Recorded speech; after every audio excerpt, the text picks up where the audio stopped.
সফলতার কোনো শর্টকাট হয় না, হয় অনেক কাঠখড় পুড়িয়ে জীবন যুদ্ধের প্রতিটি অধ্যায়ে নিজেকে প্রমাণ করে করে একটু একটু করে আপনি সফল হবেন, একটু একটু করে আগাবেন। ইটস এ জার্নি, এটা কোনো ডেস্টিনেশন নয়। এবং সফল হওয়ার পথ পরিক্রমায় কোনো লিফট নেই, সিঁড়ি বেয়ে উপরে উঠতে হয়।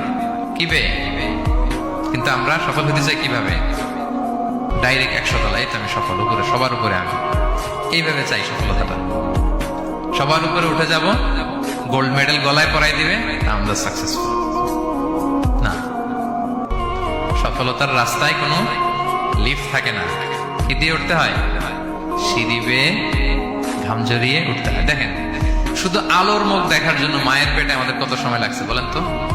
জাস্ট একটু লাইট, হ্যাঁ, 9 মাস 10 মাস সময় লাগছে শুধু একটু আলো দেখবো আমরা। একটু আলোর মুখ দেখার জন্য আমার লাগছে 9 মাস। আর এখানে আমরা শর্টকাট খুঁজি, খালি কি খুঁজি? সফলতার কোনো শর্টকাট নেই। অল্প এফোর্টে যারা সফল হতে চায় এরা কোনোদিন সফল হয় না। ইউসুফ আলাইহিস সালামের জীবনীটা একটু খেয়াল করেন, একটু একটু করে তিনি সামনের দিকে গিয়েছেন এবং সবশেষে ইজিপ্টের ফিনান্স মিনিস্টার হয়েছেন। এজন্য ধৈর্য ধারণ করতে হবে, নিজের সর্বোচ্চটুকু উজাড় করে দিয়ে আপনার রোলটা আপনি প্লে করবেন, এরপর আল্লাহ তাআলার উপর ভরসা রাখবেন। কিন্তু অনেক চেষ্টার পরেও যদি কাঙ্ক্ষিত সফলতা না পান, হতাশ হওয়ার কিছু নাই।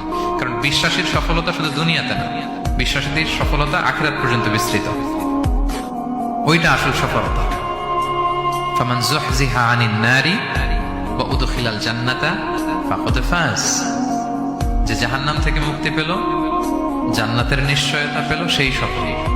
আমরা যেন সেই সফলতার জন্য অপেক্ষা করি, আমরা যেন দুনিয়া আখিরাত উভয় জাহানে সফল হতে পারি। আল্লাহ তাআলা আমাদের সবাইকে কথাগুলো বোঝার ও আমল করার তৌফিক দান করুন। হাযা মা ইনদি ওয়াল ইলমু ইনদাল্লাহ আলাইহি তাওয়াক্কালতু ওয়া ইলাইহি উনীব। ওয়াসসালামু আলাইকুম ওয়া রাহমাতুল্লাহি তাআলা।